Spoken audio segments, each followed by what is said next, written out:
स्वागत करता हूं दोस्तों आप सबका मेरी YouTube channel world travel Hindi पे। आज की इस वीज़ा इन्फॉर्मेशन में आपको यूके आना चाहिए या नहीं आना चाहिए और यूके आने के लिए आपको क्या-क्या डॉक्यूमेंट अपनी फाइल में लगाने चाहिए 2024 के लिए। क्या 2024 में यूके आने का सही समय रहेगा? और अगर आप आना चाहते हो यूके स्टैंडर्ड टूरिस्ट वीज़ा के ऊपर तो आपको क्या-क्या डॉक्यूमेंट लगाने पड़ेंगे? साथ में कौन-सा ऐसा आसान तरीका है जिसकी वजह से आप यूके में बहुत ही आसानी से आ सकते हो? इसी टॉपिक के ऊपर हम वीडियो में बात करने वाले हैं दोस्तों, तो वीडियो को एंड तक ज़रूर से देखना। साथ में बेल आइकन को भी प्रेस कर लेना और चैनल को भी सब्सक्राइब कर लेना, क्योंकि ऐसी वीज़ा रिगार्डिंग इन्फॉर्मेशन आप लोग मिस ना करें और उसकी नोटिफिकेशन आपके पास जल्द से जल्द पहुंच जाए दोस्तों। अब बात करते हैं कि 2024 में अगर यूके आना चाहते हो तो सबसे आसान तरीका कौन-सा है दोस्तों? में घूमने आना चाहते हो 2024 में तो सबसे अच्छा समय चल रहा है दोस्तों। अभी 2024 में यूके में जो है स्टैंडर्ड टूरिस्ट वीज़ा के लिए बहुत ही अच्छा रहेगा दोस्तों, अगर आप घूमने आना चाहते हो तो। जो लोग भी यूके में उस पर्पज़ से आ रहे हैं जो कि वहाँ पे जाके हम सेटल होंगे या ये कर लेंगे, वो कर लेंगे, तो उन लोगों के लिए मैं कहना चाहूँगा, आपके लिए यूके बिल्कुल भी सेफ नहीं रहने वाला है। क्योंकि 2024 में यूके गवर्नमेंट अपनी इमिग्रेशन रूल्स को बहुत ही स्ट्रिक्ट करने वाली है। तो जो लोग भी ये सोच के यहाँ पे आ रहे हैं कि यूके में स्टैंडर्ड टूरिस्ट वीज़ा पे हम चले जाएँगे और वहाँ पे जाके काम कर लेंगे और अपनी लाइफ़ सेटल कर लेंगे, तो उन लोगों को मेरी रिक्वेस्ट है कि वो लोग यहाँ पे मत आएँ। हाँ, जिन लोगों को घूमने आना है, जिन लोगों को यूके को ट्रैवल करना है, तो उन लोगों को मैं अपनी तरफ से सजेशन करूँगा कि यूके घूमने के लिए बेस्ट अभी टाइम चल रहा है दोस्तों। अगर आप यूके में आना चाहते हो तो बेझिझक आ सकते हो दोस्तों। साथ में एक चीज़ और बताना चाहूँगा कि जो लोग भी जिनके भी रिलेटिव यूके में रहते हो और वो लोग अगर उनको स्पॉन्सर करना चाहते हैं, वो लोग यहाँ पे यूके में उनको घूमने आने के लिए बुलाना चाहते हैं, तो उन लोगों के लिए क्या-क्या डॉक्यूमेंट रहने वाले हैं, वो सारे टॉपिक के ऊपर हम इस वीडियो में बात करने वाले हैं दोस्तों। तो पहले बात करते हैं कि जो लोग भी जॉब करते हैं, उन लोगों के लिए क्या-क्या डॉक्यूमेंट रहने वाले हैं 2024 में यूके आने के लिए। तो उनके लिए सबसे पहला डॉक्यूमेंट रहेगा अपना कवरिंग लेटर। कवरिंग लेटर इतना शॉर्ट में आपको बनाना है, ना कि 2-3 पन्नों का बनाना है। एक ही पेज में आपको 2 या 3 पैराग्राफ में अपना कवरिंग लेटर बना लेना है, जिसमें आपको फर्स्ट में आपकी पासपोर्ट डिटेल देनी है, आपकी पर्सनल इन्फॉर्मेशन आ जानी चाहिए, दूसरे में आप क्या करते हो, उसकी इन्फॉर्मेशन आ जानी चाहिए और तीसरे में आप किसी के साथ जा रहे हो या आपका जो भी पर्पज़ है, वो वहाँ पे शो कर देना है, दैट्स इट। इसके बाद आती है बात आपकी आइटिनरी की। आइटिनरी में आप कितने दिन का प्रोग्राम यूके में घूमने जाना चाहते हो, उसको दर्शाना है। तो आइटिनरी के अंदर जितने दिन आप यूके में घूमने जाना चाहते हो, उतने दिन का डे बाय डे आपको वहाँ पे मेंशन करना पड़ेगा कि आप पहले दिन को यूके में आओगे, उसके बाद आप होटल मूव करोगे, उसके बाद आप क्या करोगे, मतलब नाइट सिटी टूर करोगे या कुछ भी। मतलब डे बाय डे आप कहाँ-कहाँ पे विज़िट करने वाले हो, वो सारी की सारी चीज़ें वहाँ पे अपना टाइम शेड्यूल वो भी आपको वहाँ पे बताना पड़ेगा। और साथ में अगर जब आप यूके की जो टूरिस्ट वीज़ा की आइटिनरी बनाए होगे, तो उस टाइम पे ये चीज़ का खास ध्यान रखना दोस्तों, कि जिस वक़्त जिस चीज़ को आप विज़िट करने वाले हो, वहाँ पे कोई हॉलिडे की वजह से वहाँ पे वो जो प्लेस है वो बंद नहीं होना चाहिए। उसका जो टाइमिंग विज़िटिंग टाइमिंग है, वो भी आपको प्रॉपर मेंशन किया होना चाहिए आपकी आइटिनरी के अंदर। तो ये चीज़ों का खास ध्यान रखना दोस्तों, क्योंकि काफ़ी सारे लोग जो है वो आइटिनरी तो बना लेते हैं, लेकिन ये चीज़ों का ध्यान नहीं रखते कि जब आपकी पब्लिक हॉलिडे रहती है या किसी दिन यहाँ पे हॉलिडे रहते हैं, तो काफ़ी सारी प्लेस यहाँ पे बंद रहती है। और साथ में उस टाइम पे अगर आपने अपने आइटिनरी में दिखा दिया कि भाई हम इस तारीख को यहाँ पे घूमने वाले हैं और वो जगह पहले से ही पब्लिक हॉलिडे की वजह से अगर बंद रहती है, तो वहाँ पे आपका गड़बड़ हो सकता है। इसके बाद बात करते हैं आपका बैंक स्टेटमेंट। बैंक स्टेटमेंट अच्छी तरीके से आपको बनाना पड़ेगा दोस्तों, या तो आप बिज़नेस करते हो या जॉब करते हो। तो बिज़नेस करते हो तो बिज़नेस के जो ट्रांज़ैक्शन है वो भी आपको करंट अकाउंट के थ्रू दिखाने पड़ेंगे। साथ में आपको अपना खुद का पर्सनल जो सेविंग अकाउंट है, उसका भी आपको स्टेटमेंट लगाना पड़ेगा दोस्तों।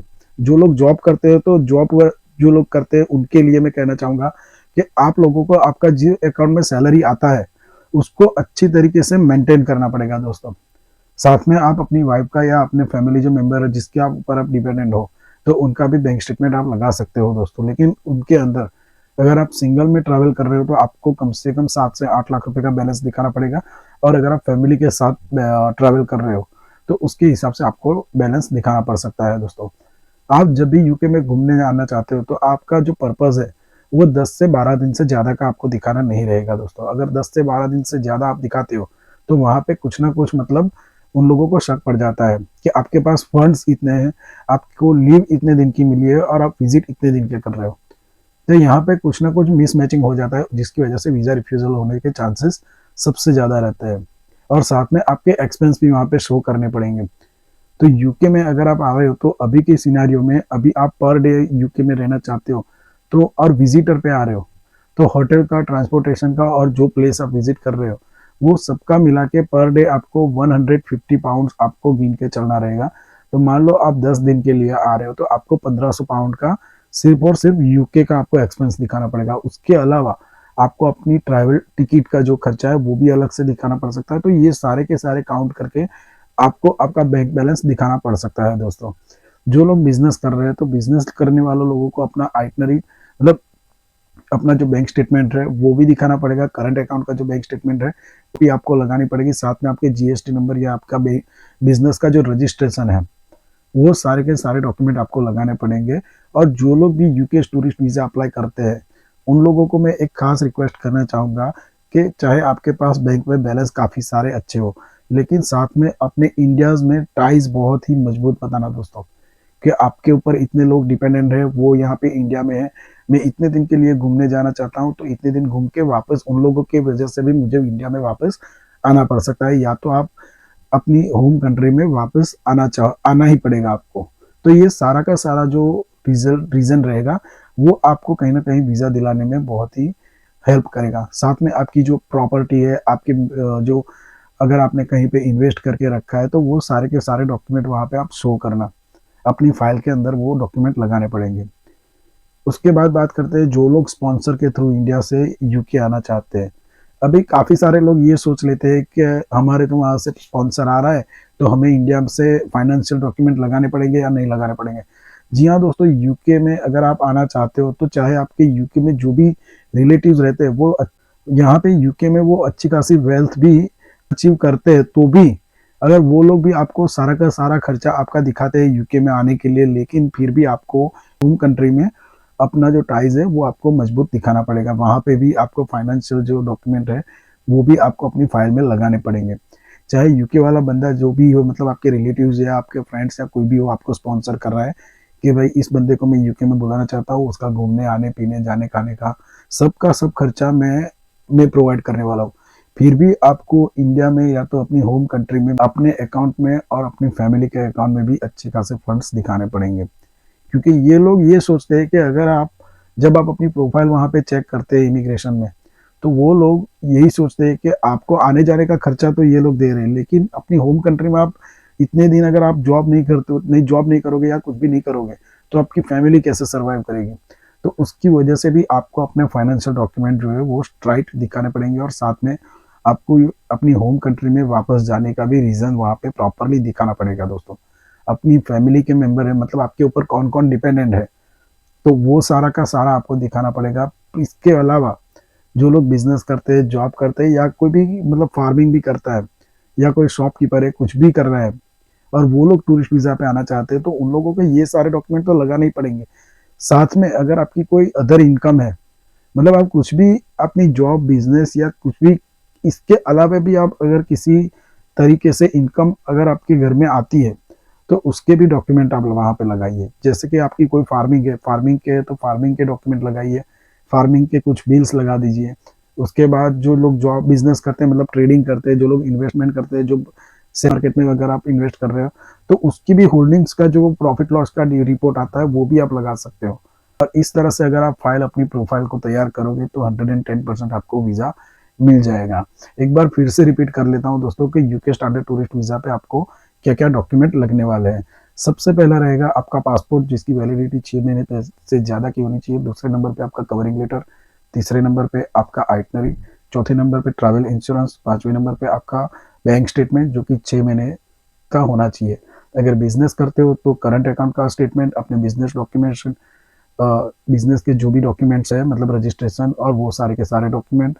उसके अलावा आपकी कुछ इन्वेस्टमेंट है, जो फाइनेंशियल जितना भी आप अपने आप को स्ट्रॉन्ग दिखा सकते हो वो सारे के सारे डॉक्यूमेंट आपको दिखाने पड़ेंगे। एक डमी टिकट लगानी पड़ेगी यूके के लिए, क्या आप इस तारीख को जाने वाले हो और इस तारीख को वापस आने वाले हो, इसकी डमी टिकट आपको लगानी पड़ेगी। साथ में जितने दिन भी आप यूके में रह रहे हो, अगर आप किसी फैमिली मेंबर के साथ रह रहे हो या किसी भी जगह पे रह रहे हो तो उसका एड्रेस प्रूफ आपको लगाना पड़ेगा, इंक्लूडिंग पोस्टल कोड और टेलीफोन नंबर और साथ में मेल आईडी। ये सारी की सारी चीज़ें आपको वहाँ पे लगानी पड़ेंगी। तो ये जो सारे डॉक्यूमेंट है, जो लोग जॉब कर रहे हैं तो उनको अपनी ऑफिस से लीव पड़ेगा। साथ में अगर आप यूके में घूमने जाना चाहते हो तो उसके ऊपर उनको कोई एतराज़ नहीं है, उसका भी आपको एक लेटर बनाना पड़ेगा। तीसरे नंबर पे आपकी सैलरी स्लिप भी आपको लगानी पड़ेगी 6 महीने की। जो लोग बिजनेस करते हो तो उनको अपनी कंपनी में कितने एम्प्लॉय काम करते हैं वो सारा का सारा डेटा वहाँ पे दिखाओगे तो उनके लिए भी बहुत ही अच्छा रहेगा। जो लोग फैमिली वीज़ा पे अगर यूके में आना चाहते हैं, मतलब फैमिली को साथ में लेके आना चाहते हैं, तो उन लोगों के लिए भी सेम डॉक्यूमेंट आपको लगाने पड़ेंगे दोस्तों। साथ में फिर से एक बार कहना चाहूँगा दोस्तों कि अगर आप यूके में आना चाहते हो तो जितना भी हो सके अपने आप को अपनी होम कंट्री में स्ट्रॉन्ग दिखाओगे, मतलब आप फाइनेंशियल बहुत ही स्ट्रॉन्ग अपनी कंट्री में हो। जितना आप इसको प्रूव कर लोगे आपका वीज़ा मिलने के चांसेस सबसे ज़्यादा रहेंगे दोस्तों। तो ये इन्फॉर्मेशन आपको कैसे लगी मुझे वीडियो कमेंट में ज़रूर से बताना। तो मैं इसी चैनल के ऊपर मैं आप सबके साथ visa regarding tourist visa regarding information आप सब लोगों के लिए शेयर करता रहता हूँ। तो प्लीज़ जो भी पहली बार इस चैनल को विजिट कर रहा है या जो भी वीज़ा रिगार्डिंग कोई भी इन्फॉर्मेशन जानना चाहता है तो चैनल को प्लीज़ सब्सक्राइब कर लेना, साथ में बेल आइकन को भी प्रेस कर लेना, क्योंकि ऐसी वीज़ा रिगार्डिंग इन्फॉर्मेशन मैं आपके साथ शेयर करता हूँ तो उसकी नोटिफिकेशन आपके पास जल्द से जल्द पहुँच जाए और वो नोटिफिकेशन आप लोग मिस ना करें दोस्तों। इसके अलावा आपको एक बात और बताना चाहूँगा कि यूके ने अभी रिसेंटली एक अनाउंसमेंट की थी कि यूके में टूरिस्ट वीज़ा पे आप आके यहाँ पे वर्क भी कर सकते हो। तो इसी टॉपिक के ऊपर जल्द से जल्द मैं नेक्स्ट वीडियो में आपसे मिलूँगा। तब तक के लिए धन्यवाद दोस्तों। नेक्स्ट वीडियो की ज़रूर से इंतज़ार करना। नेक्स्ट वीडियो में आपको ये सारी की सारी चीज़ें बताऊँगा कि कौन-कौन लोग यूके में टूरिस्ट वीज़ा पे आके यहाँ पे जॉब भी कर पाएँगे और अपना काम भी कर पाएँगे, साथ में अपने लिए घूम भी पाएँगे दोस्तों। तो ऐसा ही वीज़ा रिगार्डिंग इन्फॉर्मेशन के लिए मेरे चैनल को सब्सक्राइब जरूर से कर लेना। मिलते हैं नेक्स्ट वीडियो में, तब तक के लिए धन्यवाद।